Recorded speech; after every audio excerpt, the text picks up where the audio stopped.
ಶಿವನಗೌಡ ನಾಯಕ್ ಈ ಹೆಸರು ಕೇಳಿದ ತಕ್ಷಣ ಹೌದ್ರಿ, ದೇವದುರ್ಗದ ಶಾಸಕರು 4 ಬಾರಿ MLA ಆಗಿದ್ದಾರೆ. ಹೌದು, ಈಗಾಗಲೇ ರಾಜ್ಯ ರಾಜಕೀಯ ರಣರಂಗದಲ್ಲಿ ಸದ್ದು ಮಾಡ್ತಾ ಇರುವಂಥ ದಾವಣಗೆರೆ ದಕ್ಷಿಣ ವಿಧಾನಸಭಾ ಕ್ಷೇತ್ರಕ್ಕೆ ನಡೀತಾ ಇರುವಂಥ ಈ ಉಪಸಮರದ ಭಾರತೀಯ ಜನತಾ ಪಕ್ಷದ ಚುನಾವಣಾ ಉಸ್ತುವಾರಿಯನ್ನು ವಹಿಸಿಕೊಂಡಿದ್ದಾರೆ. ಹಾಗಾಗಿ ಅವ್ರ ಜೊತೆ ನಾವು ಇವತ್ತು ಮಾತನಾಡ್ತಾ ಇದ್ದೀವಿ. Let's welcome him. ನಮಸ್ಕಾರ ಶಿವನಗೌಡ ನಾಯಕ್ರೆ, ಹೇಗಿದ್ದೀರಿ? ಚೆನ್ನಾಗಿದ್ದೀವಿ, ನಿಮ್ಮೆಲ್ಲರ ಆಶೀರ್ವಾದ. ದೊಡ್ಡ ಮಾತು. 20 ದಿನದಿಂದ ಇಲ್ಲೇ ಇದ್ದೀವಿ. ದಾವಣಗೆರೆ ಒಳ್ಳೆ ಬೆಣ್ಣೆ ದೋಸೆ ಅದು ಇದೆಲ್ಲ ಸವಿತಾ ಚುನಾವಣೆ ಮಾಡ್ತಾ ಇದ್ದೀವಿ. ಹೆಂಗೈತ್ರಿ ದಾವಣಗೆರೆ ಬೆಣ್ಣೆ ದೋಸೆ? ಹೆಂಗಿದೆ? ಭಾಳ ದೂರದಿಂದ ಎಲ್ಲ ಕೇಳಿದ್ವಿ. ಈಗ 20 ದಿನ ನಾವು ದಿನಾಲು 1 ದಿನ 2 ದಿನ ಬಿಟ್ಟು ಒಮ್ಮೆ ತಿಂತಾ ಇದ್ದೀವಿ. ದೋಸೆ ಸಾಕನ್ನಿಸ್ತಾ ಇದೆ. ದಾವಣಗೆರೆ ದೋಸೆ ಬಹಳ ಮೃದು. ಚುನಾವಣೆ ಮೃದು ಆಗಿದೆಯಾ ಅಥವಾ ತುಂಬ ಕಾವಿದೆಯಾ ಸರ್? ಚುನಾವಣೆ ಕಾವಿದೆ. ಕಾವು ಯಾವ ಥರ ಇದೆ ಅಂತಂದರೆ, ಇಲ್ಲಿ ಒಂದು ಬಹುತೇಕ ಇಡೀ ರಾಜ್ಯದಲ್ಲಿ ಇಲ್ಲಿವರೆಗೂ ಸುಮಾರು 60-70 ವರ್ಷಗಳ ಕಾಲ ಎಷ್ಟೆಲ್ಲ ಉಪಚುನಾವಣೆಗಳು ನಡೆದಿರ್ಬೋದು. ಈ ಎಲ್ಲ ಉಪಚುನಾವಣೆಗಳಲ್ಲಿ ಇದು ವಿಶೇಷವಾಗಿರ್ತಕ್ಕಂಥ ಒಂದು ಉಪಚುನಾವಣೆ ಅಂತೇಳಿ ನಮಗೆ ಅನ್ನಿಸ್ತಾ ಇದೆ ಮತ್ತು ನೋಡುಗರಿಗೂ ಅನ್ನಿಸ್ತಾ ಇದೆ. ಇಡೀ ಮಾಧ್ಯಮ ಲೋಕನೂ ಕೂಡ ಅದನ್ನು ಗಮನಿಸ್ತಾ ಇದೆ. ಯಾಕೆ ವಿಶೇಷ ಅಂತಂದರೆ, ಬೇರೆ ಬೇರೆ ಕಡೆ ಪಕ್ಷಗಳ ಮಧ್ಯೆ ಚುನಾವಣೆ ನಡೀತದೆ. ಇಲ್ಲಿ ಯಾಕೆ ನಡೆದಂದರೆ, ಪಕ್ಷಗಳ ಮಧ್ಯೆ ಚುನಾವಣೆ ಒಂದು ಕಡೆ, ಇಲ್ಲಿ ಶ್ರೀಮಂತ ಮತ್ತು ಬಡವ ಅನ್ನುವಂಥ ರೀತಿಯಲ್ಲಿ ಚುನಾವಣೆ ನಡೆದಿದೆ. ಶ್ರೀಮಂತನಿಗೂ ಬಡವನಿಗೂ ಚುನಾವಣೆ. ಶ್ರೀಮಂತ ವರ್ಸಸ್ ಬಡವ. ಅದು ಶ್ರೀಮಂತ ಅಂದರೆ ಕರ್ನಾಟಕದಲ್ಲಿ ಅತಿ ದೊಡ್ಡ ಶ್ರೀಮಂತರು ಪಟ್ಟಿಯಲ್ಲಿರ್ತಕ್ಕಂಥವ್ರ ವಿರುದ್ಧ ಒಬ್ಬ ಬಡ ಸಾಮಾನ್ಯ ಅಭ್ಯರ್ಥಿ ಸ್ಪರ್ಧೆ ಮಾಡಿರ್ತಕ್ಕಂಥದ್ದು. ಇಡೀ ಮತದಾರರ ಮನಸ್ಸಲ್ಲಿರೋದೇನೆಂದರೆ ಬಡವ ಶ್ರೀಮಂತ, ಶ್ರೀಮಂತ ಬಡವ, ಬಡವ ಶ್ರೀಮಂತ, ಶ್ರೀಮಂತ ಬಡವ ಅಂತ ಓಡ್ತಾ ಇದೆ. ಹೀಗಾಗಿ ಇಲ್ಲಿ ಬಡವರ ಪರ ಮನಸ್ಥಿತಿ ವಾಲ್ತಾ ಇದೆ. ಬಡವನಿಗೆ ಓಟ್ ಹಾಕಬೇಕು ಅಂತೇಳಿ ಜನರ ಮನಸ್ಸು ಬರ್ತಾ ಇದೆ. ಶ್ರೀಮಂತನ ತಿರಸ್ಕಾರ ಮಾಡಬೇಕು ಅಂತೇಳಿ ಚರ್ಚೆ ಆಗ್ತಾ ಇದೆ. ಶ್ರೀಮಂತ ಏನೆಲ್ಲ ಮಾಡಿದರೂ ಕೂಡ ಶ್ರೀಮಂತನ ವಿರುದ್ಧ ಜನ ತಿರುಗಿ ಬಿಡ್ತಾ ಇದ್ದಾರೆ. ದಿನಕ್ಕೂ ಗಂಟೆಗೂ ಕ್ಷಣಕ್ಕೂ ಸಂಖ್ಯೆ ಜಾಸ್ತಿ ಆಗ್ತಾ ಇದೆ. ಹೇಳ್ತಾ ಇದ್ರು ಇವತ್ತೆಲ್ಲ ಬೆಳಗಿನ ಜಾವ ನಾವು ಪ್ರಚಾರಕ್ಕೆ ಹೋದಾಗ, ಇಲ್ಲ ನಮ್ಮ ಊರಿನ ಸಾಹುಕಾರರು 10,000 ರೂಪಾಯಿಗೊಂದು ಮತ ಖರೀದಿ ಮಾಡಿಬಿಡ್ತಾರೆ ಅಂತ ಹೇಳ್ತಾ ಇದ್ರು. ಕೆಲವು ಜನ ಹೇಳ್ತಾ ಇದ್ರು 20,000 ರೂಪಾಯಿಗೊಂದು ಮತ ಖರೀದಿ ಮಾಡಿದರೂ ಕೂಡ ನಾವು ಖರೀದಿ ಆಗಲ್ಲ ಅಂತ ಕೆಲವು ಜನ ಹೇಳ್ತಾ ಇದ್ರು. ಇನ್ನು ಕೆಲವು ಜನ ಹೇಳ್ತಾ ಇದ್ರು, ಇಲ್ಲ 30,000 ರೂಪಾಯಿಗೊಂದು ಮತ ಖರೀದಿ ಮಾಡ್ಬೋದು, ಅವರು 30,000ಕ್ಕೊಂದು ಖರೀದಿ ಮಾಡಿದರೂ ಕೂಡ ನಾವು ಖರೀದಿ ಆದಮೇಲೆ ನಾವು ಮೋಸ ಮಾಡ್ತೀವಿ, ಅವರಿಗೆ ಮತದಾನದಲ್ಲಿ ನಾವು ಬಡವನಿಗೆ ಓಟ್ ಹಾಕ್ತೀವಿ ಅಂತ ಹೇಳ್ತಾ ಇದ್ರು. ಇದು ಈ ರೀತಿಯಾಗಿ ಓಣಿಗಳಲ್ಲಿ, ಹಳ್ಳಿಗಳಲ್ಲಿ, ವಾರ್ಡ್ಗಳ ಮಧ್ಯೆ ಇದೆಲ್ಲ ಕಾರಣ ಏನು ಅಂತಂದರೆ, 60-70 ವರ್ಷಗಳ ಕಾಲ ನಿರಂತರವಾಗಿ ಒಂದೇ ಕುಟುಂಬಕ್ಕೆ ಅಧಿಕಾರ ಈ ಭೂಮಿ ಜನ ಕೊಟ್ಟಿದ್ದಾರೆ. ಇನ್ನು ಸಾಕು ಅಂತಿದ್ದಾರೆ. ಕಾರಣಗಳೇನು? ಯಾಕೆ ನಾನು ಕೇಳ್ತಾ ಇದ್ದೆ ಅವರನ್ನು, ಯಾಕೆ ಇವ್ರಿಗೆ ಯಾಕೆ ಸಾಕು ಅಂತೀರಿ ನೀವು, ಓಟ್ ಕೊಡೋದು ಬೇಡ ಅಂತ ಯಾಕೆ ಅಂತೀರಿ ಅಂತ ನಾನು ಕೇಳಿದೆ. ಯಾಕೆಂತ ಕೇಳ್ತಾ ಇದ್ದೆ ನಾನು. ಇಲ್ಲ ಸರ್, ನಾವು ಮನೆ ಹತ್ರ ಹೋದರೆ ಅವರು ಒಳಗಡೆ ಎಂಟ್ರಿ ಮಾಡೋಕ್ಕೆ ಆಗಲ್ಲ, ಅಲ್ಲಿ ಬಾಡಿ ಗಾರ್ಡ್ಸ್ ಇರ್ತಾರೆ, ಮತ್ತು ಲೀಡರ್ಸ್ ಒಳಗಡೆ ಎಂಟ್ರಿ ಮಾಡಲ್ಲ. ಆ ಸಂಸದರನ್ನ ಇಲ್ಲಿವರೆಗೂ ನೋಡೇ ಇಲ್ಲ ಅಂತ ನೋಡ್ರಿ, ಮೀಡಿಯಾದಾಗ ಮಾತ್ರ ನೋಡಿದಾರಂತೆ. ಈ ಲೋಕಸಭಾ ಚುನಾವಣೆಯಾಗಿ ಇಷ್ಟು ವರ್ಷ ಈಗ ಆಯ್ತಲ್ರಿ, ಆಯ್ಕೆಯಾಗಿ ಮೋಸ್ಟ್ಲಿ ಈಗ 2 ವರ್ಷ ಸಮೀಪಿಸ್ತಾ ಇದೆ. ಆ ಎಮ್ಮನ್ನು ಯಾರೂ ನೋಡಿಲ್ಲ ಅಂತ ನೋಡ್ರಿ. ಈಗ ಅವ್ರ ಚುನಾವಣೆಗೆ ಓದೋದು ಬಿಟ್ಟರೆ ಇವಾಗ ಮಗನ ಚುನಾವಣೆಗೆ ಮತಯಾಚನೆ ಮಾಡ್ಲಿಕ್ಕೆ ಹೋಗಿದಾರಂತೆ. ಅಂದರೆ ಒಟ್ಟಾರೆಯಾಗಿ ಅವರು 50-60 ವರ್ಷಗಳ ಕಾಲ ಹೀಗೆ ಜನರಿಗೆ ಸಿಗೋದೇ ಇಲ್ಲ ಅಂತೀರಿ ಅವರು. ಹಂಗೆ ದುಡ್ಡಿನ ಇದ್ರ ಮೇಲೆ ಚುನಾವಣೆ ಗೆದ್ದು ಬಿಡೋದು, ಹಂಗೆ ಅಧಿಕಾರ ಮಾಡೋದು, ಇದೆಲ್ಲ ಒಂದು ಸಂಪ್ರದಾಯ ಹಾಕೊಂಡು ಬಂದಿದ್ದಾರೆ. ಅದಕ್ಕೆಲ್ಲ ಜನ ಬೇಸತ್ತು ಇವತ್ತು ಪರ್ಯಾಯ ವ್ಯಕ್ತಿಗೆ ಮತದಾನ ಮಾಡಬೇಕು ಅಂತಕ್ಕಂಥ ನಾಡಿ ಮಿಡಿತ ಪ್ರಾರಂಭ ಆಗಿದೆ. ಶಿವನಗೌಡ ನಾಯಕರು ಭಾರತೀಯ ಜನತಾ ಪಕ್ಷದ ನಾಯಕರು, ಶಾಸಕರು, ವಾಲ್ಮೀಕಿ ಸಮುದಾಯದ ಪ್ರಮುಖ ನಾಯಕರಲ್ಲಿ ನೀವು ಕೂಡ ಒಬ್ಬರು. 4 ಬಾರಿ MLA ಆಗಿದ್ದೀರಿ. ಅದಕ್ಕಿಂತ ಹೆಚ್ಚು ಬಾರಿ ಚುನಾವಣೆಗಳು ಹೇಗೆ ನಡೀತಾವೆ ಅನ್ನೋದನ್ನು ಸ್ವತಃ ಖುದ್ದಾಗಿ ಗಮನಿಸಿರ್ತೀರಿ. ಒಂದು ದೊಡ್ಡ ಒಳ್ಳೆಯ ಅನುಭವ ಇದೆ. ಇದರಲ್ಲಿ ಬಲಾಢ್ಯರು ವರ್ಸಸ್ ಬಡವರು ಅನ್ನೋ ಒಂದು ನೆರೇಟಿವ್ ಸೆಟ್ ಮಾಡ್ತಾ ಇದ್ದೀರಲ್ಲ, how fair it is, how practically it is true? ವಾಸ್ತವದಲ್ಲಿ ಇದು ಎಷ್ಟರ ಮಟ್ಟಿಗೆ ಸತ್ಯ ಅಂತ ಹೇಳ್ತೀರಿ? ಎಲ್ಲೋ ಯಾಮಾರಿಸೋ ಕೆಲಸ ನೀವು ಮಾಡ್ತಾ ಇಲ್ವಾ? ಆ ರೀತಿ ಏನಾಗ್ತಾ ಇಲ್ಲ. ಇಲ್ಲಿ ಜನ ಮಾತನಾಡ್ತಕ್ಕಂಥದ್ದು, ನಾನು ಮಾತನಾಡ್ತಕ್ಕಂಥದ್ದಲ್ಲ. ನೀವು ದಾವಣಗೆರೆ ದಕ್ಷಿಣ ಕ್ಷೇತ್ರದಲ್ಲಿ ಯಾವ ಮೂಲೆಗೂ ಹೋಗಿ ಯಾರನ್ನು ಕೇಳಿದರೂ ಕೂಡ ಬರ್ತಕ್ಕಂಥದ್ದು ಬಡವ ಶ್ರೀಮಂತನ ಚುನಾವಣೆ ಅಂತ. ಯಾವ ಮೂಲೆಯಲ್ಲಿ ಹೋಗಿ ಯಾವ ಜನಸಾಮಾನ್ಯರು ಕೇಳಿದರೂ ಬರ್ತಕ್ಕಂಥದ್ದು ಒಂದೇ, ಈ ಬಡವ ಶ್ರೀಮಂತನ ಚುನಾವಣೆ. ನಾನು ಹೇಳ್ತಕ್ಕಂಥದ್ದಲ್ಲ, ನನ್ನ ಒಂದು ರಾಜಕೀಯ ಅನುಭವದಲ್ಲಿ ನಾನು ಮಂತ್ರಿಯಾಗಿ ಕೆಲಸ ಮಾಡಿದ್ದೀನಿ, ಶಾಸಕನಾಗಿ ಕೆಲಸ ಮಾಡಿದ್ದೀನಿ, ನಿಗಮದ ಅಧ್ಯಕ್ಷನಾಗಿ, ಮುಖ್ಯಮಂತ್ರಿ ರಾಜಕೀಯ ಕಾರ್ಯದರ್ಶಿಯಾಗಿ ಕೆಲಸ ಮಾಡಿದ್ದೀನಿ. ಆದರೆ ಬಾಬಾ ಸಾಹೇಬರ ಆಶಯಗಳೇನಿತ್ತು, ಡಾಕ್ಟರ್ ಭೀಮರಾವ್ ಅಂಬೇಡ್ಕರ್ ಅವರ ಆಶಯಗಳೇನಿತ್ತು, ಜನಸಾಮಾನ್ಯರ ಅಧಿಕಾರಕ್ಕೆ ಬರಬೇಕು, ರಾಜನ ಮಗ ರಾಜ ಆಗಬಾರ್ದು, ಮಹಾರಾಜನ ಮಗ ರಾಜ ಆಗಬಾರ್ದು. ಹಿಂದೆ ಏನಿತ್ತು, ರಾಜ ಮಹಾರಾಜರ ಕಾಲದಲ್ಲಿ ರಾಜ ಅಧಿಕಾರ ಮುಗಿದ ತಕ್ಷಣ, ಅವರು ತೀರ್ಕೊಂಡ ತಕ್ಷಣ ಅವ್ರ ಮಗ ಅಧಿಕಾರಕ್ಕೆ ಬರೋದು, ಹಂಗಿತ್ತು. ಬಾಬಾ ಸಾಹೇಬ್ರು ಏನಿದ್ರು, ಮತದಾನದ ಹಕ್ಕು ಕೊಟ್ಟಿದ್ದೀನಿ, ರಾಜನ ಮಗ ರಾಜ ಆಗಲಿಕ್ಕೆ ಸಾಧ್ಯ ಇಲ್ಲ, ಮತದಾನದ ಮುಖಾಂತರ ಒಬ್ಬ ಬಡವನನ್ನು, ಒಬ್ಬ ಸಾಮಾನ್ಯ ಜನರನ್ನು, ಶೋಷಿತರನ್ನು, ದಲಿತರನ್ನು, ಹಿಂದುಳಿದ ವರ್ಗದವರನ್ನು, ಜನಪರ ಕಾಳಜಿ ಇರ್ತಕ್ಕಂಥವ್ರನ್ನ ನೀವು ಶಾಸನಸಭೆಗೆ ಕಳಿಸ್ಲಿಕ್ಕೆ ನಾನು ಅಧಿಕಾರ ಕೊಟ್ಟಿದ್ದೀನಿ ಅಂತೇಳಿ ಬಾಬಾ ಸಾಹೇಬರು ಹೇಳಿದ್ದರು. ಆ ಬಾಬಾ ಸಾಹೇಬರ ಹೇಳಿಕೆ ಬಹುತೇಕ ಇವತ್ತು ದಾವಣಗೆರೆ ನಗರದಲ್ಲಿ ನನಸಾಗ್ತಾ ಇದೆ ಅಂತೇಳಿ ಖುಷಿ ಆಗ್ತಾ ಇದೆ. ನಿಜ.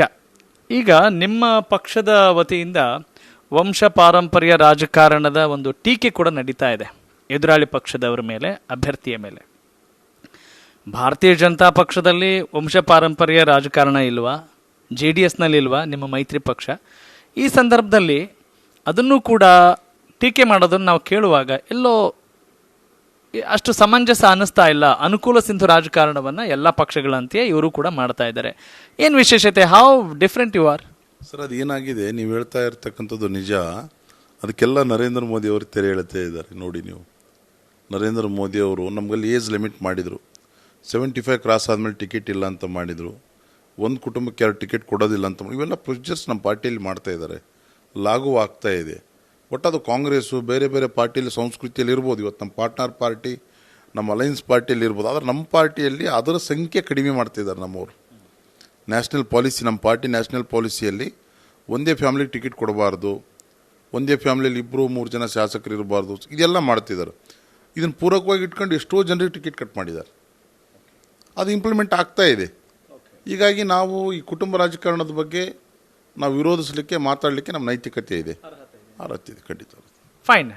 ಒಳ್ಳೆ ಸಮರ್ಥ ಉತ್ತರವನ್ನು ನೀವು ಕೊಟ್ರಿ.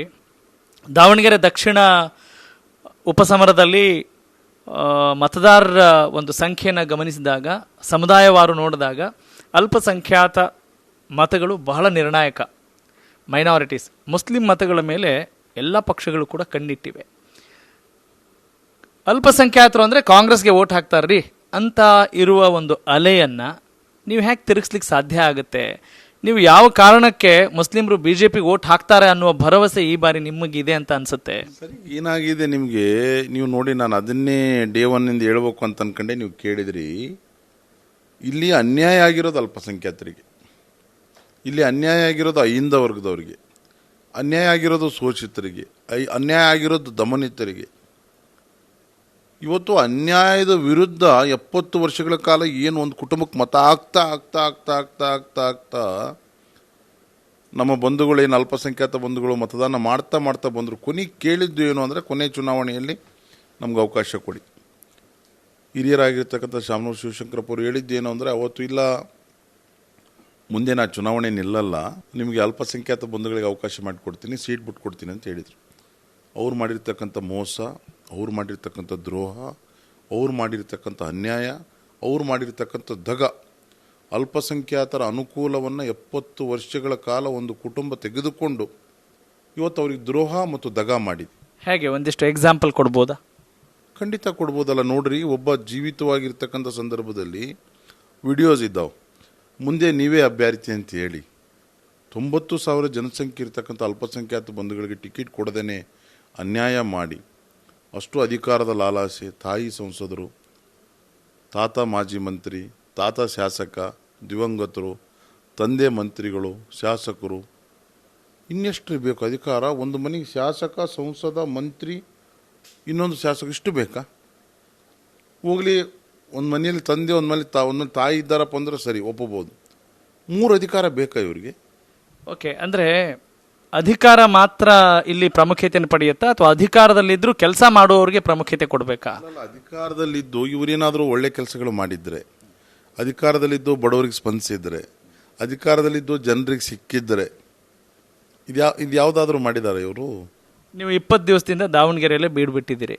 ನೀವು ಕಂಡಂಥ ಲೋಪದೋಷಗಳೇನು? ದಾವಣಗೆರೆ ಯಾವ ವಿಚಾರದಲ್ಲಿ ಸಮಗ್ರವಾಗಿ ಇನ್ನೂ ಬೆಳವಣಿಗೆಯನ್ನು ಕಾಣಬೇಕು, ಉನ್ನತಿಯನ್ನು ಕಾಣಬೇಕು ಅಂತ ನೀವು ಬಯಸ್ತಾ ಇದ್ದೀರಿ? ಸರ್, ಈಗ ನಾನು ಕಂಡ ಹಾಗೆ ಇಲ್ಲಿ ನಿಮಗೆ ಎಜುಕೇಷನ್ ಇನ್ಸ್ಟಿಟ್ಯೂಷನ್ಸ್ ಎಲ್ಲ, ಗೌರ್ಮೆಂಟ್ ಎಜುಕೇಷನ್ ಇನ್ಸ್ಟಿಟ್ಯೂಷನ್ಸ್ ಎಲ್ಲ ಬರಬೇಕು.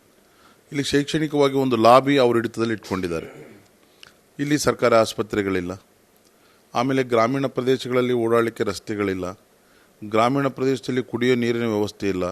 ಗ್ರಾಮೀಣ ಪ್ರದೇಶದಲ್ಲಿ ಶಾಲೆಗಳಿಲ್ಲ. ನಗರ ಪ್ರದೇಶದಲ್ಲಿ ಎಷ್ಟು ಗಂಭೀರ ಪರಿಸ್ಥಿತಿ ಇದೆ ಅಂತಂದರೆ, ದಕ್ಷಿಣ ಕ್ಷೇತ್ರದಲ್ಲಿ UGD ಇಲ್ಲ, ಆಶ್ರಯ ಮನೆಗಳ ವಿತರಣೆ ಇಲ್ಲ.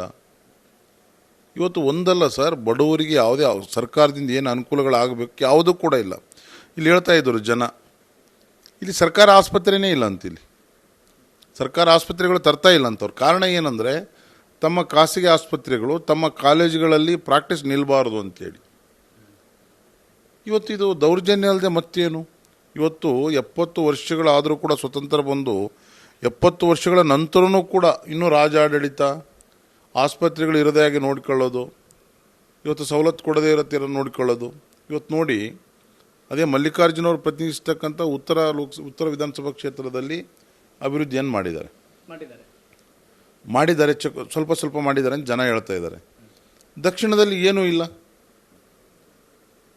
ಇವತ್ತಿಗೆ ನಾನು ವಿಲೇಜ್ಗೆಲ್ಲ ಹೋದಾಗ ಅವ್ರು ಕೇಳ್ತಾ ಇದ್ರು, ಟ್ರಾನ್ಸ್ಫಾರ್ಮರು ಕೇಳ್ತಾ ಇದ್ರಂತ. ಸುಮಾರು 1 ವರ್ಷದಿಂದ ಯಾವುದೋ ಒಂದು ಹಳ್ಳಿಯಲ್ಲಿ ಟ್ರಾನ್ಸ್ಫರ್ ಬೇಕು ಅಂತ ಕೇಳ್ತಾ ಇದ್ರು. ಇವತ್ತಿವರೆಗೂ ರೆಸ್ಪಾಂಡ್ ಇಲ್ಲ ಅಂತ.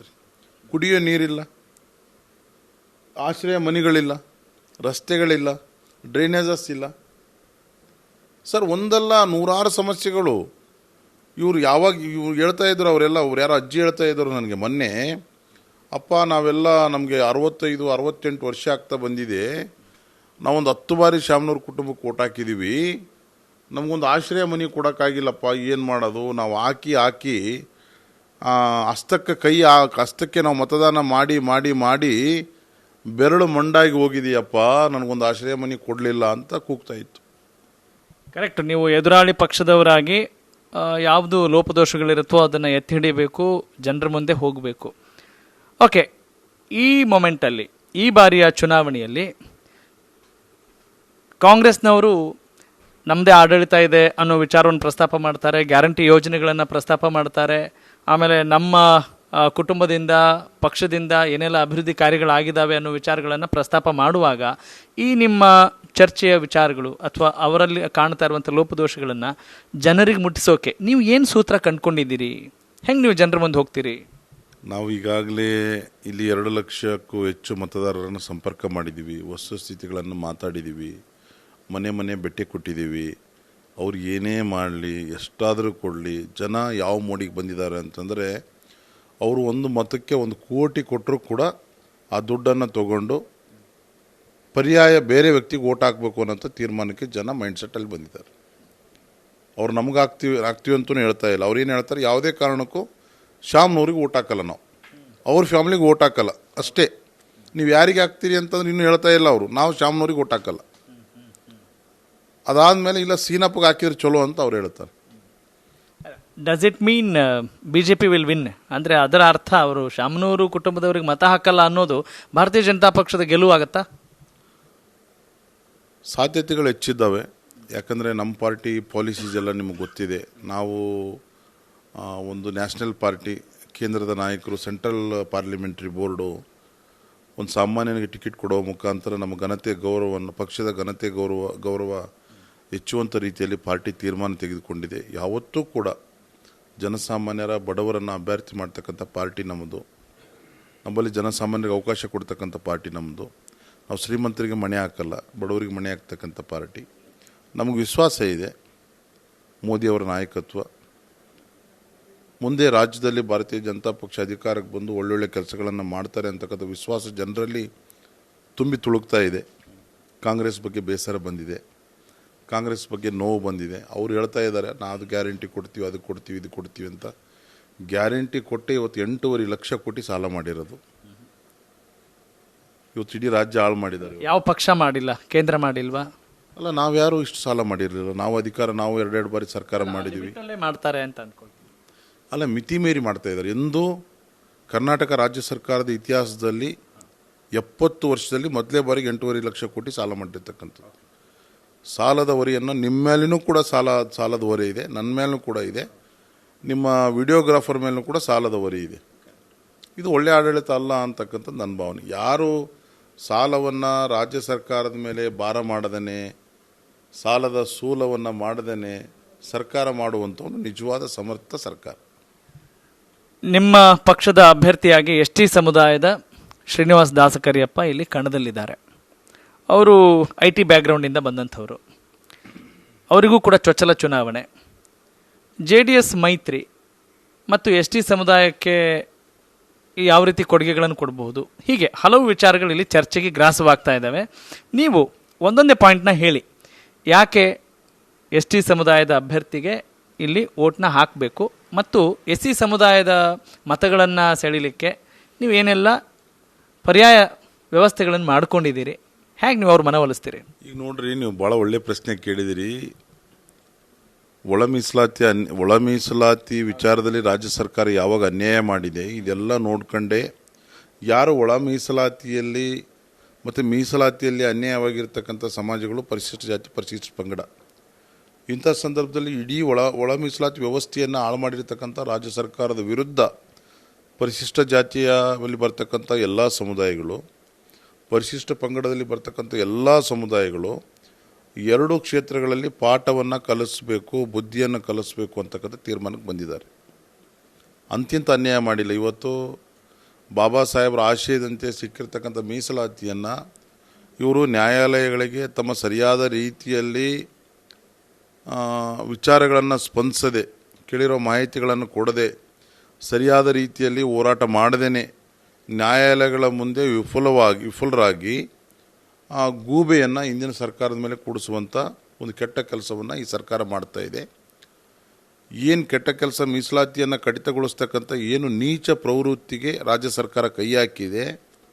ಇವತ್ತು ಶೋಷಿತ ಸಮುದಾಯಗಳಿಗೆ ಮಾಡಿರ್ತಕ್ಕಂಥ ಅನ್ಯಾಯವನ್ನು ಖಂಡಿಸ್ತಕ್ಕಂಥ ಶೋಷಿತರು, ದಲಿತರು, ದಮನಿತರು ಎಲ್ಲರೂ ಸೇರಿ 2 ಚುನಾವಣೆಯಲ್ಲಿ ಮೊದಲನೇ ಪಾಠ, ಮುಂದೆ ಸಾರ್ವತ್ರಿಕ ಚುನಾವಣೆಗೆ ಮೊದಲನೇ ಹೆಜ್ಜೆ ಅಂತೀವಲ್ಲ ನಾವು, ಶೋಷಿತರ ಮೊದಲನೇ ಹೆಜ್ಜೆ 2 ವಿಧಾನಸಭಾ ಕ್ಷೇತ್ರಗಳಲ್ಲಿ ಪಾಠ ಕಲಿಸೋದಿವ್ರಿ. ಇಲ್ಲಿ ಪಕ್ಷ ಪಾರ್ಟಿ ಬರಲ್ಲ. ಇಡೀ ಶೋಷಿತರು, ಒಳ ಮೀಸಲಾತಿ ವ್ಯಾಪ್ತಿಯಲ್ಲಿ ಬರ್ತಕ್ಕಂಥ ಎಲ್ಲ ಜಾತಿ ಜನಾಂಗಗಳು, ಪರಿಶಿಷ್ಟ ಪಂಗಡ ಏನು 4% ಏನು ಇವರು ಮೈನಸ್ ಮಾಡಿದ್ದಾರೆ, ಇದರ ವಿರುದ್ಧ ಶೋಷಿತ ಸಮುದಾಯಗಳು ಒಗ್ಗಟ್ಟಾಗಿ ಇವ್ರ ವಿರುದ್ಧ ಮತದಾನವನ್ನು ಮಾಡ್ತಕ್ಕಂಥ ಕೆಲಸ ನಮ್ಮ ಸಮುದಾಯಗಳು ಮಾಡ್ತಾರೆ. ಖಂಡಿತ ಇದೆ.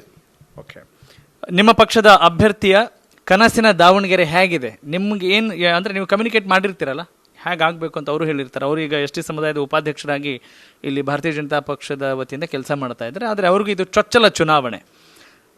ಹೇಗೆ ಅವರು ಅವ್ರ ಕನಸನ್ನು ನನಸು ಮಾಡೋ ನಿಟ್ಟಿನಲ್ಲಿ ನಿಮ್ಮ ಹತ್ರ ಏನಾದ್ರು ಶೇರ್ ಮಾಡಿದ್ದಾರಾ ಅಥವಾ ನೀವೇನಾದರೂ ಗೈಡ್ ಮಾಡಿದ್ದೀರಾ? ಹೆಂಗೆ? ಭಾಳ ಒಳ್ಳೆಯ ಪ್ರಶ್ನೆ ಕೇಳಿದಿರಿ. ಈಗ ದಾವಣಗೆರೆ ಉತ್ತರದಲ್ಲಿ ಮಲ್ಲಿಕಾರ್ಜುನ್ ಅವರು ಏನು ಕೆಲಸ ಕಾರ್ಯಗಳನ್ನು ಮಾಡಿದ್ದಾರೆ, ಅವರು ಸುಮಾರು 4 ಅವಧಿ ಪ್ರತಿನಿಧಿಸಿರ್ಬೋದು ಮತ್ತು 70 ವರ್ಷಗಳ ಕಾಲ ರೆಪ್ರೆಸೆಂಟೇಷನ್ ಮಾಡಿ ಅವ್ರ ಕುಟುಂಬ ದಾವಣಗೆರೆಯಲ್ಲಿ ಏನೆಲ್ಲ ಡೆವಲಪ್ಮೆಂಟ್ಸ್ ಮಾಡಿದೆ ಅಂತ ಅವ್ರು ಹೇಳ್ತಾ ಇದ್ದಾರೆ. ಅದನ್ನು ಮೀರಿ ನಾವು ಕೆಲಸ ಮಾಡ್ತೀವಿ. ಅದನ್ನು ಮೀರಿ ನಮ್ಮ ಕಾನ್ಸೆಪ್ಟ್ ಬೇರೆ ಥರ ಇದೆ. ನಾವು ಮೆಡಿಕಲ್ ಕಾಲೇಜ್ ಕೊಡ್ತೀವಿ ದಾವಣಗೆರೆಗೆ, ಸರ್ಕಾರಿ ಮೆಡಿಕಲ್ ಕಾಲೇಜ್ ಕೊಡ್ತೇವೆ, ಸರ್ಕಾರಿ ಇಂಜಿನಿಯರಿಂಗ್ ಕಾಲೇಜ್ ಕೊಡ್ತೇವೆ, ಗೌರ್ಮೆಂಟ್ ಡಿಪ್ಲೊಮಾ ಕೊಡ್ತೇವೆ, ಡಿಸ್ಟಿಕ್ ಒಂದು ಒಳ್ಳೆ ಹಾಸ್ಪಿಟಲ್ ಮಾಡ್ತೇವೆ, ಎಲ್ಲ ಹಳ್ಳಿಗಳಿಗೆ ರಸ್ತೆ ಮಾಡ್ತೇವೆ, ಕುಡಿಯೋ ನೀರು ಕೊಡ್ತೇವೆ, ಉತ್ತಮವಾದ ಶಾಲಾ ಕಟ್ಟಡಗಳನ್ನು ಕೊಡ್ತೇವೆ. ಕುಡಿಯೋ ನೀರಿನ ಸಮಸ್ಯೆ ಜಾಸ್ತಿ ಇದೆಯಾ ಇಲ್ಲಿ? ಎಲ್ಲ ರೀತಿಯಲ್ಲಿ ಸ್ಪಂದಿಸ್ತಕ್ಕಂಥ ಕೆಲಸ ಖಂಡಿತ ನಮ್ಮ ಅಭ್ಯರ್ಥಿ ಮಾಡ್ತಾನೆ. ನಾವು ವಿಭಿನ್ನವಾಗಿ ಅಭಿವೃದ್ಧಿಯಲ್ಲಿ ನಾವು ಮುಂದೆ ಅಂತಕ್ಕಂಥದ್ದನ್ನು ಭಾರತೀಯ ಜನತಾ ಪಾರ್ಟಿಯವರು ನಾವು ತೋರಿಸ್ತೇವೆ. ಫೈನ್, ಚೆನ್ನಾಗಿ ನೀವು ಉತ್ತರ ಕೊಡ್ತಾ ಇದ್ದೀರಿ, ಅದರಲ್ಲಿ ಯಾವುದೇ ಅನುಮಾನ ಇಲ್ಲ. ರಾಯಚೂರಿಂದ ದಾವಣಗೆರೆವರೆಗೂ ಕೂಡ ಎಸ್ ಟಿ ಸಮುದಾಯ ಇರ್ಬೋದು, SC ಸಮುದಾಯ ಇರ್ಬೋದು, ಅನೇಕರು ಗುಳೆ ಬರೋದನ್ನು ನಾವು ನೋಡ್ತಾ ಇದ್ದೀವಿ. ಇದನ್ನು ತಪ್ಪಿಸ್ಲಿಕ್ಕೆ ಏನು ಕೆಲಸ ಮಾಡ್ಬೋದು? ಈಗ ನೋಡಿ, ಇದು ನಿಮಗೆ ಸಂಬಂಧಿಸಿದ ಪ್ರಶ್ನೆ. ಈಗ ನೋಡಿ ಸರ್, ನಾವೆಲ್ಲ ಏನು ದೇವರ ಆಶೀರ್ವಾದದಿಂದ ಸರ್ಕಾರ ಬರಲಿ ಕರ್ನಾಟಕದಲ್ಲಿ, ಅದಕ್ಕೆ ಪೂರಕವಾಗಿ ಕ್ರಮಗಳನ್ನು ಕೈಗೊಳ್ತೇವೆ. ಈ ಬಾರಿ ಸರ್ಕಾರ ಬಂದರೆ ನಮ್ಮ ಕೈಯಿಂದ 25 ವರ್ಷ ಆದರೂ ಕೂಡ ಯಾರೂ ಕೂಡ ಕಸಿಸ್ಕೊಳ್ಳೋಕ್ಕಾಗೋದಿಲ್ಲ. ನಾವೆಲ್ಲ ಪಾಠ ಕಲ್ತಿದ್ದೀವಿ, ಪೆಟ್ಟು ತಿಂದಿದ್ದೀವಿ. ಒಳ್ಳೆ ಆಡಳಿತ ಕೊಡ್ತೀವಿ, ಜನಪರವಾದ ಆಡಳಿತ ಕೊಡ್ತೀವಿ, ಜನ ಮೆಚ್ಚುವಂಥ ರೀತಿಯಲ್ಲಿ ಆಡಳಿತ ಕೊಡ್ತೀವಿ. ಇಡೀ ರಾಜ್ಯದಲ್ಲಿ ನೀರಾವರಿಯನ್ನು ವಿಸ್ತರಣೆ ಮಾಡಲಿಕ್ಕೆ ಪ್ರಯತ್ನ ಮಾಡ್ತೀವಿ. ಶೈಕ್ಷಣಿಕ ರಂಗದಲ್ಲಿ ದೇಶದ ಎಲ್ಲ ರಾಜ್ಯಗಳ ಸರಿಸಮಾನವಾಗಿ ಕರ್ನಾಟಕ ಎತ್ತರಕ್ಕೆ ನಿಲ್ಲುವಂಥ ರೀತಿಯಲ್ಲಿ ಕೆಲಸ ಮಾಡ್ತೇವೆ. ಇಡೀ 7.5 ಕೋಟಿ ಜನಸಂಖ್ಯೆಗೆ ಸಮಾಧಾನ ಆಗುವಂಥ ರೀತಿಯಲ್ಲಿ ಆಡಳಿತ ಕೊಟ್ಟು ಭ್ರಷ್ಟಾಚಾರ ಮುಕ್ತ ಆಡಳಿತ ಕೊಡ್ತೇವೆ. ಮೋದಿಯವರ ನಿರ್ದೇಶನದಲ್ಲಿ ರಾಜ್ಯವನ್ನು ಅಭಿವೃದ್ಧಿಯತ್ತ ಕೊಂಡೊಯ್ಯಲಿಕ್ಕೆ ನಾವೆಲ್ಲ ಪ್ರಯತ್ನಗಳನ್ನು ಮಾಡ್ತೇವೆ. ಜನ ಮೆಚ್ಚಬೇಕು. ಇವ್ರ ಥರ ನಾವು ರಾಜ್ಯ ಸರ್ಕಾರಕ್ಕೆ ಸಾಲ ಮಾಡಲ್ಲ, ಭಾರ ಮಾಡಲ್ಲ. ಇವ್ರದ್ದು ಒಂದಲ್ಲ ಎರಡಲ್ಲ, ಇವ್ರದ್ದು ನಡೆದಿರ್ತಕ್ಕಂಥದ್ದು ಏನು ಅಂತಂದರೆ ಬರೀ ಭ್ರಷ್ಟಾಚಾರ ಬಿಟ್ಟರೆ ಅಭಿವೃದ್ಧಿ ಏನೂ ಇಲ್ಲ. ಅವ್ರಿಗೆ ಗೊತ್ತಾಗಿಬಿಟ್ಟಿದೆ ಈಗ ನಾವಿರಲ್ಲ, ಇನ್ನು ಮುಂದೆ ನಮ್ಮನ್ನು ತರಲ್ಲ ಜನ ಅಂತೇಳಿ ಸಾಲ ಮಾಡಿಬಿಟ್ಟು ಅದನ್ನೆಲ್ಲ ಲೂಟಿ ಮಾಡಿ ಮನೆಗೆ ಹೋಗ್ಲಿಕ್ಕೆ ರೆಡಿ ಆಗ್ತಾ ಇದ್ದಾರೆ ಅವರು. ಓಕೆ, ನೀವು ಇಲ್ಲಿ ರಾಜ್ಯ ಸರ್ಕಾರದ ಈ ಉಪಚುನಾವಣೆಯಲ್ಲೂ ಕೂಡ ಮೋದಿ ಹೆಸರನ್ನ ಹೇಳ್ತೀರಿ, ಹಾಗೆಯೇ ಹಿಂದುತ್ವದ ಛಾಯೆ ಕೂಡ ಅದರಲ್ಲಿ ಕಾಣಿಸ್ಕೊಳ್ಳುತ್ತೆ. ಇಂಥ ಭಾವನೆಗಳಿರುವಾಗ ಅಭಿವೃದ್ಧಿಯ ವಿಚಾರ ಅಂತ ಬಂದಾಗ ಭಾರತೀಯ ಜನತಾ ಪಕ್ಷದ ರಾಜ್ಯದ ಸಂಸದರು ಕೇಂದ್ರದಲ್ಲಿ ಮಾತಾಡಲ್ಲ ಅನ್ನೋ ಮಾತಿದೆ. ಹಿಂಗಿರುವಾಗ ಯಾಕೆ ನಿಮ್ಮ ಮಾತನ್ನು ನಂಬಬೇಕು? ಈಗ ನೋಡಿ, ಅವರು ರಾಜ್ಯದ ಸಂಸದರು ಧ್ವನಿ ಎತ್ತಬೇಕು. ನನ್ನ ವ್ಯಕ್ತಿಗತ ಅಭಿಪ್ರಾಯ ಏನಂದರೆ, ಕರ್ನಾಟಕದ ಯಾವುದೇ ಸಮಸ್ಯೆಗಳಿದ್ದಾಗ ಬಹಳ ಧೈರ್ಯಯುತವಾಗಿ ಸದನದಲ್ಲಿ ಧ್ವನಿ ಎತ್ತಿ ಮಾತನಾಡ್ತಕ್ಕಂಥದ್ದು ಆಗಬೇಕು. ಮೊನ್ನೆ ನಮ್ಮ ಸುಧಾಮೂರ್ತಿ ಅವರು ಮಾತಾಡಿದ್ರು, ನೀವು ನೋಡಿ ಗಮನಿಸಿರ್ಬೋದು. ನಮ್ಮ ರಾಯಚೂರಿನ ಏಮ್ಸ್ ವಿಚಾರದಲ್ಲಿ ನಮ್ಮ ತಾಯಿ ಅಂತೇಳಿದ್ರು ತಪ್ಪಾಗಲಿಕ್ಕಿಲ್ಲ. ಆ ಅಮ್ಮ ಪಾಪ, ಆ ತಾಯಿ ಬಹಳ ಅದ್ಭುತವಾಗಿ ಆ ಜಿಲ್ಲೆಯ ಬಗ್ಗೆ, ಕಲ್ಯಾಣ ಕರ್ನಾಟಕದ ಬಗ್ಗೆ ಮಾತನಾಡಿದರು. ನಾನು ನಮ್ಮ ಸಂಸದರಲ್ಲಿ ಮನವಿ ಮಾಡ್ತೇನೆ, ಅದು ನಿಜ ಇರ್ಬೋದು, ಧ್ವನಿ ಎತ್ತಕ್ಕೆ ಪ್ರಾರಂಭ ಮಾಡಿ, ಮೌನವಾಗಿ ಕೂಡಬೇಡಿ. ಧ್ವನಿ ಎತ್ತದೇ ಹೋದರೆ ರಾಜ್ಯಕ್ಕೆ ಅನ್ಯಾಯ ಆಗ್ತದೆ. ನೀವು ಸಂಸತ್ತಿನಲ್ಲಿ ಇರ್ತಕ್ಕಂಥ 28 ಸಂಸದರು ಕೂಡ ಒಗ್ಗಟ್ಟಾಗಿ ಅಭಿವೃದ್ಧಿ ಅಂತ ಬಂದಾಗ, ರಾಜ್ಯದ ವಿಚಾರ ಏನೇ ಕೂಡ ಬಂದಾಗ ಧ್ವನಿ ಎತ್ತಿ. ಮೊನ್ನೆ ಸನ್ಮಾನ್ಯ ಮಾಜಿ ಪ್ರಧಾನಿಗಳಾಗಿರ್ತಕ್ಕಂಥ ದೇವೇಗೌಡರು ಧ್ವನಿ ಎತ್ತಿದರು ರಾಜ್ಯದ ಬಗ್ಗೆ. ಆ ನೀರಾವರಿ ವಿಚಾರದಲ್ಲಿ ಅಡೆತಡೆಗಳನ್ನು ನಿವಾರಣೆ ಮಾಡಲಿಕ್ಕೆ ದೊಡ್ಡ ಪ್ರಮಾಣದ ಧ್ವನಿ ಎತ್ತಿ ಕೇವಲ 1-2 ದಿನಗಳಲ್ಲಿ ಪರಿಹಾರವನ್ನು ಕಂಡುಕೊಂಡ್ರು. ಆ ರೀತಿಯಲ್ಲಿ ಪಕ್ಷಾತೀತವಾಗಿ ಎಲ್ಲ ಸಂಸದರು ಒಗ್ಗಟ್ಟಾಗಿ ಧ್ವನಿ ಎತ್ತಕ್ಕಂಥ ಕೆಲಸ ಮಾಡಬೇಕು ಅಂತಕ್ಕಂಥ ಒತ್ತಾಯವನ್ನು ನಾನು ಕೂಡ ಮಾಡ್ತೇನೆ. ಈ ಚುನಾವಣೆಯಲ್ಲಿ JDSನ ಮೈತ್ರಿ ನಿಮಗೇನಾದರೂ ಅನುಕೂಲ ಆಗ್ತಾ ಇದೆ ಅಂತ ಹೇಳ್ಬೋದಾ? ಸರ್, ಹಾಗೇನಿಲ್ಲ. ಇವೆಲ್ಲ ನಮ್ಮ ಪಾರ್ಟಿ ಬೇಸ್ಡ್ ಇರ್ತಕ್ಕಂಥ ಪ್ರದೇಶಗಳು. ಇವೆಲ್ಲ ನಿಮಗೆ ದಾವಣಗೆರೆ ಇವೆಲ್ಲ ಮುಂಚಿಂದನೂ ಕೂಡ ಭಾರತೀಯ ಜನತಾ ಪಕ್ಷ ಯಾವಾಗಲೂ ಕೂಡ ಇಲ್ಲಿ ಕಾಂಟೆಸ್ಟ್ ಮಾಡ್ತಕ್ಕಂಥ ಸಂದರ್ಭದಲ್ಲಿ 60,000, 65,000, 70,000, ಒಂದ್ಸರಿ 5,000 ಓಟಿಂಗ್ ಸೋತಿದ್ದಾರೆ, ಒಂದ್ಸರಿ 8,000 ಓಟಿಂಗ್ ಸೋತಿದ್ದಾರೆ, ಒಂದ್ಸರಿ 18,000 ಓಟಿಂಗ್ ಸೋತಿದ್ದಾರೆ. ಯಾವಾಗಲೂ ಕೂಡ ಭಾರತೀಯ ಜನತಾ ಪಾರ್ಟಿ ಫೈಟ್ ಕೊಡ್ತಾ ಬಂದಿದೆ. ಮೈತ್ರಿಯಲ್ಲಿನೂ ಕೂಡ ಜಿಲ್ಲೆಯಲ್ಲಿ ಜನತಾದಳದ ಎಲ್ಲ ನಾಯಕರು ಕೂಡ ಸಹಕಾರ ಮಾಡ್ತಾಯಿದ್ದಾರೆ ಪ್ರಾಮಾಣಿಕವಾಗಿ. ವಿಶೇಷವಾಗಿ ಶಿವಶಂಕರ್ ಅವರು, ನಾನು ಸುಮಾರು 26 ದಿನ ಆಯಿತು ದಾವಣಗೆರೆ ನಗರದಲ್ಲಿ ಇದ್ದೀನಿ. 27 ದಿನ ಆಯಿತು ನಾನು ನೋಡ್ತಾ ಇದ್ದೀನಿ. ಶಿವಶಂಕರ್ ಅವರು ಜನತಾದಳದ ಎಲ್ಲ ಪರಿವಾರವನ್ನು ಒಗ್ಗೂಡಿಸ್ಕೊಂಡು ಭಾಳ ಚೆನ್ನಾಗಿ ಕೆಲಸ ಮಾಡ್ತಾಯಿದ್ದಾರೆ. ಜನತಾದಳ ಸಂಪೂರ್ಣ ಸಹಕಾರ ಕೊಡ್ತಾ ಇದೆ. ನಾನು ಅವ್ರಿಗೆ ಅಭಿನಂದಿಸಲಿಕ್ಕೆ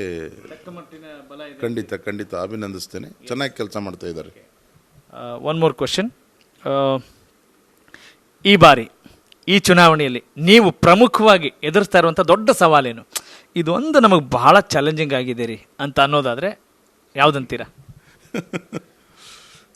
ಈಗ ದೊಡ್ಡ ಸವಾಲು ಅವ್ರ ಶ್ರೀಮಂತಿಕೆ ನಮಗೆ ದೊಡ್ಡ ಸವಾಲು. ನನಗನ್ನಿಸ್ತದೆ, ನಾವು ಭಾರತೀಯ ಜನತಾ ಪಾರ್ಟಿಯ ಎಲ್ಲ ಮುಖಂಡರೆಲ್ಲ ಬಂದಿದ್ದೀವಲ್ಲ, ನಮ್ಮನ್ನೆಲ್ಲರನ್ನೂ ಕೂಡ ಕೊಂಡುಕೊಳ್ಳುವಂಥ ಶಕ್ತಿ ಇರತಕ್ಕಂಥ ಕುಟುಂಬ ಸ್ಪರ್ಧೆ ಮಾಡಿರ್ತಕ್ಕಂಥದ್ದೇ ನಮಗೊಂದು ದೊಡ್ಡ ಸವಾಲು.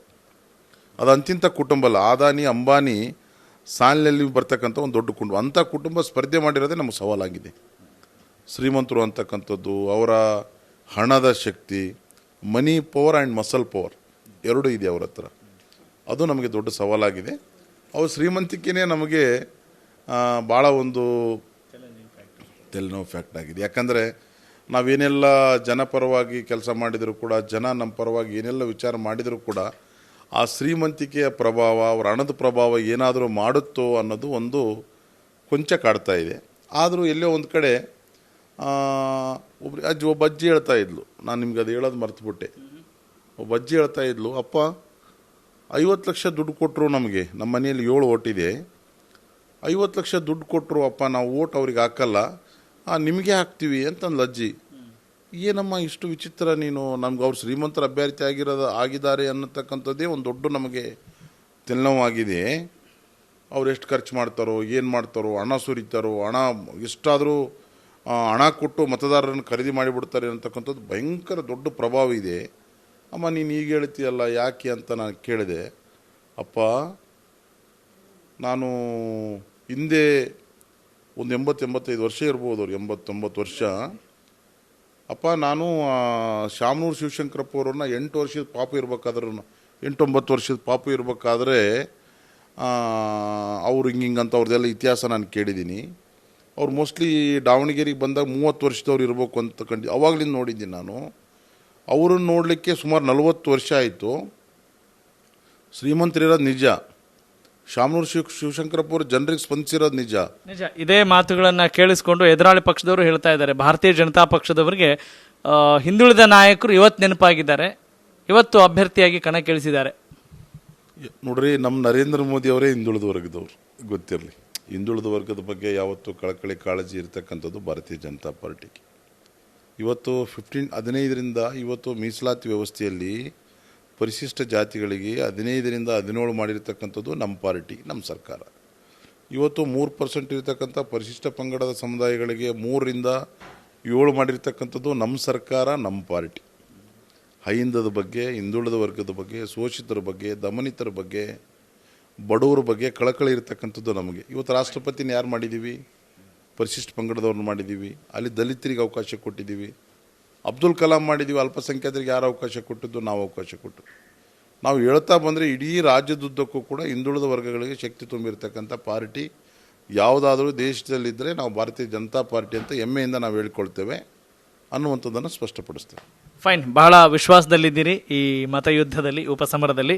ಫೈನಲ್ ವರ್ಡ್ಸ್ ನಿಮ್ಮ ಮತದಾರರಿಗೆ, ಈ ಕ್ಷೇತ್ರದ ಮತದಾರರಿಗೆ ನಿಮ್ಮ ಅಭ್ಯರ್ಥಿಯ ಪರವಾಗಿ ಶಿವನಗೌಡ ನಾಯಕ್ ಅವರ ಮಾತುಗಳೇನು? ಆತ್ಮೀಯ ದಾವಣಗೆರೆ ವಿಧಾನಸಭಾ ಕ್ಷೇತ್ರದ ಮತದಾರ ಬಂಧುಗಳಲ್ಲಿ, ನನ್ನ ಅಕ್ಕ ತಂಗಿಯರಲ್ಲಿ, ಅಣ್ಣ ತಮ್ಮಂದಿರಲ್ಲಿ, ಹಿರಿಯರಲ್ಲಿ, ಕಿರಿಯರಲ್ಲಿ ನಾನು ನಿಮ್ಮ ಪಾದಗಳಿಗೆ ನಮಸ್ಕರಿಸುತ್ತಾ ವಿನಂತಿಯನ್ನು ಮಾಡ್ತೇನೆ. ನಮ್ಮ ರಾಷ್ಟ್ರೀಯ ಭಾರತೀಯ ಜನತಾ ಪಾರ್ಟಿ ಶ್ರೀನಿವಾಸ್ ದಾಸ್ ಕರಿಯಪ್ಪ ಅನ್ನುವಂಥ ಸಾಮಾನ್ಯ ವ್ಯಕ್ತಿಯನ್ನು ಕ್ಯಾಂಡಿಡೇಟನ್ನಾಗಿ ಮಾಡಿದೆ. ದಾವಣಗೆರೆಯ ಸಮಗ್ರ ಅಭಿವೃದ್ಧಿಗೆ, ಜನ ನೆನೆಸುವಂಥ ರೀತಿಯಲ್ಲಿ, ಜನ ಸ್ಮರಣೆ ಮಾಡುವಂಥ ರೀತಿಯಲ್ಲಿ, ಜನ ಅಭಿವೃದ್ಧಿಯ ಕೆಲಸ ಹೌದು ಹೌದು ಹೌದು ಅನ್ನುವಂಥ ರೀತಿಯಲ್ಲಿ ಕೆಲಸ ಮಾಡ್ತಕ್ಕಂಥ ಶಕ್ತಿ ಶ್ರೀನಿವಾಸ ದಾಸ್ ಕರಿಯಪ್ಪನಿಗಿದೆ. ಹೀಗಾಗಿ ಕ್ರಮ ಸಂಖ್ಯೆ 2ಕ್ಕೆ ನೀವು ಮತದಾನ ಮಾಡುವ ಮುಖಾಂತರ ಭಾರತೀಯ ಜನತಾ ಪಾರ್ಟಿಯ ಅಭ್ಯರ್ಥಿಗೆ ಶಕ್ತಿಯನ್ನು ತುಂಬಿರಿ, ಗೆಲ್ಲಿಸರಿ. ದಾವಣಗೆರೆಯನ್ನು ಇಡೀ ರಾಜ್ಯದಲ್ಲಿ ಮಾದರಿ ಜಿಲ್ಲೆಯನ್ನಾಗಿ ಮಾಡಲಿಕ್ಕೆ ಭಾರತೀಯ ಜನತಾ ಪಾರ್ಟಿ ಸಂಕಲ್ಪವನ್ನು ಮಾಡ್ತದೆ ಅನ್ನುವಂಥದ್ದನ್ನು ನಾನು ಕೈ ಮುಗಿದು ಪ್ರಾರ್ಥನೆಯನ್ನು ಮಾಡ್ತೇನೆ ಮತದಾರರಲ್ಲಿ. Thanks for joining us. ಸ್ನೇಹಿತರೆ, ಇದು ದೇವದುರ್ಗ ಕ್ಷೇತ್ರದ ಶಾಸಕರು ಶಿವನಗೌಡ ನಾಯಕ್ ಅವರ ಮನದಾಳದ ಮಾತುಗಳು. ಬಹಳಷ್ಟು ದಿನಗಳಿಂದ ದಾವಣಗೆರೆ ದಕ್ಷಿಣ ವಿಧಾನಸಭಾ ಕ್ಷೇತ್ರದಲ್ಲಿ ಬೀಡು ಬಿಟ್ಟು ಇಲ್ಲಿ ಎಲ್ಲ ಆಗು ಹೋಗುಗಳನ್ನು ಪರಿಶೀಲಿಸಿ ತಮ್ಮ ಪಕ್ಷದ ಅಭ್ಯರ್ಥಿಯ ಪರವಾಗಿ ಶ್ರಮಿಸ್ತಾ ಇದ್ದಾರೆ. ಅದೇನೇ ಶ್ರಮ ಇರಬಹುದು, ಅದೇನೇ ಸವಾಲುಗಳಿರಬಹುದು, ಚುನಾವಣೆ ಅನ್ನೋದು ಪ್ರಜಾಪ್ರಭುತ್ವದಲ್ಲಿ ಒಂದು ದೊಡ್ಡ ಪರೀಕ್ಷೆ. ಪ್ರಜೆಗಳು ಗೆಲ್ಲುವ ನಿಟ್ಟಿನಲ್ಲಿ ನೀವು ಸೂಕ್ತ ಅಭ್ಯರ್ಥಿಯನ್ನು ಆಯ್ಕೆ ಮಾಡಿ ಪ್ರಜ್ಞಾವಂತಿಕೆ ಮತ್ತು ಪ್ರಬುದ್ಧತೆಯನ್ನು ಪ್ರದರ್ಶಿಸಿ ಅನ್ನೋದು ಅಶ್ವವೇಗ ನ್ಯೂಸ್ನ ಕಳಕಳಿ. ವಿಡಿಯೋ ಜರ್ನಲಿಸ್ಟ್ ಶಿವಮೂರ್ತಿ ಜೊತೆ ರಾಘವ ಸೂರ್ಯ, ಅಶ್ವವೇಗ ನ್ಯೂಸ್, ದಾವಣಗೆರೆ ದಕ್ಷಿಣ.